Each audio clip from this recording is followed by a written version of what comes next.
সাংসদ আছিলোঁ যদিও মই এটা পৰ্টেলত আৰম্ভ কৰি দিছিলোঁ, কাম কৰি দিছিলোঁ। সেইটো তেতিয়া আছাম লাইফ নামৰ এটা আছিলে পৰ্টেল। মই দিল্লীৰ পৰা ক'লোঁ যে খবৰটো ওলাব নে নোলায়। তাৰপিছত কোনেও নামাতে। তাৰপৰা দেখিলোঁ যে নাই, তাতো নোলালে। চৰকাৰী হেঁচাত গোটেই বাতৰিটোৱে নোলালে অসমৰ সংবাদ মাধ্যমত। মই পিছদিনা মোৰ পদত্যাগ পত্ৰ পঠিয়াইছোঁ। মই এনেকুৱা বহুত উদাহৰণ আছে। এই ঘটনাটোৰ পৰা আমি বুজি লওঁ যে আজি বাক স্বাধীনতা, সংবাদ পত্ৰৰ স্বাধীনতা, এই কথাবোৰৰ কিবা অৰ্থ আছে নেকি? এইবোৰ ঢেৰ ক'ব পাৰোঁ আমি। সংবাদ পত্ৰই এইটো কৰিব পাৰে, এইটো কৰিব পাৰে, সেইটো কৰিব পাৰে। কিন্তু আজিৰ তাৰিখত চৰকাৰৰ নিয়ন্ত্ৰণত আৰু বিশেষভাৱে মুখ্যমন্ত্ৰীগৰাকীৰ নিয়ন্ত্ৰণত সকলো সমাই পৰিছে। তোৰ নিজৰ টিভি আছে, তোৰ নিজৰ কাৰ্বন আছে, বাকীবিলাক পৰোক্ষভাৱে তেওঁ নিজৰ দখললৈ লাহে লাহে লাহে লাহে নি আছে। সঁচাক মিছা কৰিব পাৰে, মিছাক সঁচা কৰিব পাৰে একেদিনাই। এইটো এটা মাত্ৰ উদাহৰণ মই দিলোঁ, তাত বাকী উদাহৰণ দিবলৈ গ'লে বৰ দীঘলীয়া হ'ব। আৰু এটা তথ্য দিওঁ মই। গাৰ্জিয়ান নামৰ এখন পৃথিৱী বিখ্যাত সংবাদ পত্ৰ আছে। তাত এটা লাইন লিখিছে, মই ইংৰাজীত ক'বলগীয়া হৈছে যে India enjoyed a vibrant and free press. But now, Narendra Modi's brazen attack, a catastrophe. 2014 চনৰ পিছত এই ধ্বংস হৈ গ'ল ফ্ৰী প্ৰেছ। একো নাই, NDTV ৰবীশ কুমাৰে মানি নোলোৱাৰ কাৰণে আদানী নামটো শুনিছে চবে? কি বুলি শুনিছে? অসমৰ মাটি নহয়, নৰেন্দ্ৰ মোদী তেওঁ পৰম বন্ধু। নৰেন্দ্ৰ মোদী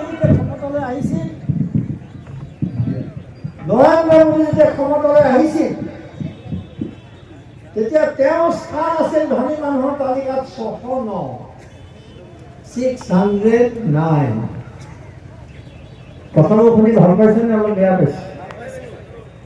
ইয়াতো বিজেপিৰ সমৰ্থক আছে নাই মই নাজানো, থাকিলেও ভাবি চাব লাগে যে এইবোৰ হয় নহয়। বিজেপি কৰক, কিন্তু ভাবিবতো লাগিব। 2014 চনৰ পিছত এতিয়ালৈকে আদানী 609 নম্বৰ পৰা গৈ 3 নম্বৰ, পৃথিৱী 3 নম্বৰ পাই গ'ল। কি যাদু, কেনেকৈ হ'ব পাৰে? এইবোৰ আপোনালোকক আমাৰ সংবাদ মাধ্যমে জনোৱা নাই, লুকুৱাই ৰাখিছে। কি যে তেওঁ যিমান দেশত 14 চনৰ পৰা নৰেন্দ্ৰ মোদী গৈছে, মই তালিকাখন দিব পাৰিলোহেঁতেন, কিন্তু এতিয়া এইবোৰ পলম হ'ব, দেৰি হৈছে। তাত আপোনালোকে দেখিব যে বাংলাদেশ গৈছে, তাৰ দুদিনৰ পিছত আদানীয়ে এটা ডাঙৰ কণ্ট্ৰেক্ট পাইছে। শ্ৰীলংকা গৈছে, তাৰ দুদিনৰ পিছত আদানীয়ে ডাঙৰ কণ্ট্ৰেক্ট পাইছে। মই চেলেঞ্জ কৰি কৈছোঁ দেই, মই প্ৰত্যাহ্বান জনাই কৈছোঁ।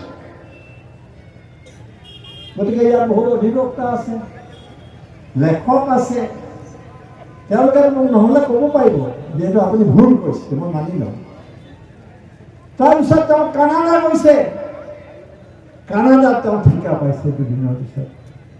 আৰু এতিয়া আমেৰিকাত এই আদানীৰ বিৰুদ্ধে কেছ চলি আছে, জানে আপোনালোকে? সেই আদানী আৰু আদানী অসমত কিমান হেজাৰ বিঘা মাটি দিয়া হৈছে। আমাৰ মানুহক উচ্ছেদ কৰি, থলুৱাক উচ্ছেদ কৰি,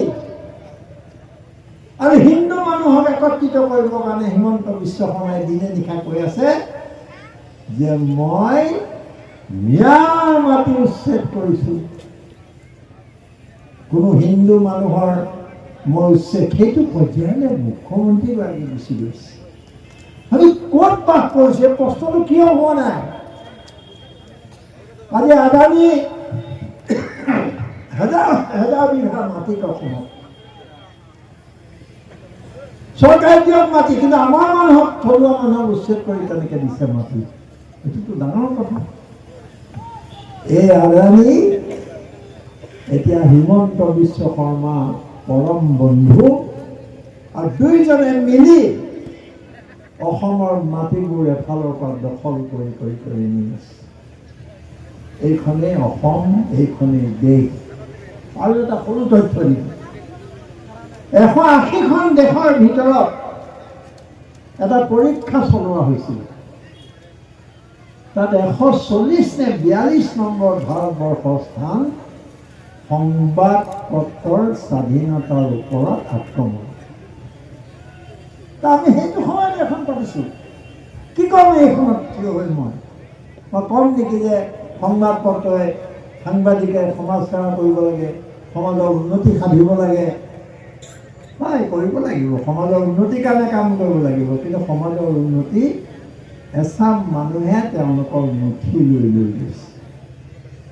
গতিকে ৰাইজ, কথাবোৰ বৰ গুৰুতৰ। NDTV যেতিয়া ৰবীশ কুমাৰক বলে নোৱাৰিলে, এতিয়া কেইজন আছে ৰবীশ কুমাৰ? মই নাম ক'ব পাৰোঁ, 12টা 15টা নাম ক'ব পাৰোঁ, যিবিলাকে নিজৰ নিজৰ চাকৰি এৰি বেলেগে বেলেগে পৰ্টেল খুলি ইণ্ডিপেণ্ডেণ্ট মিডিয়া, স্বতন্ত্ৰ সংবাদ মাধ্যমৰ জৰিয়তে চৰকাৰক প্ৰত্যাহ্বান জনাই আছে, আৰু তাৰে কিছুমান জেললৈ গৈ আছে। এইটো নহয় যে সকলোৱে মানি লৈছে। স্বতন্ত্ৰ চিন্তা, স্বতন্ত্ৰ কথা আমাক লাগে, কিন্তু আপোনাক আজি স্বতন্ত্ৰ চিন্তা কৰিবলৈ, পৰিষ্কাৰ ৰূপত কথা ভাবিবলৈ আপোনাক শাসকে দিয়া নাই, নিদিয়ে। আৰু এটা কথা মই কওঁ যে যেতিয়ালৈকে আপোনালোকে প্ৰশ্ন কৰিব নোৱাৰিম আমি, যেতিয়ালৈকে কিয় হ'ল বুলি সুধিব নোৱাৰিম আমি, তেতিয়ালৈকে আমাৰ জীয়াই থকাৰ কোনো অৰ্থ নাই।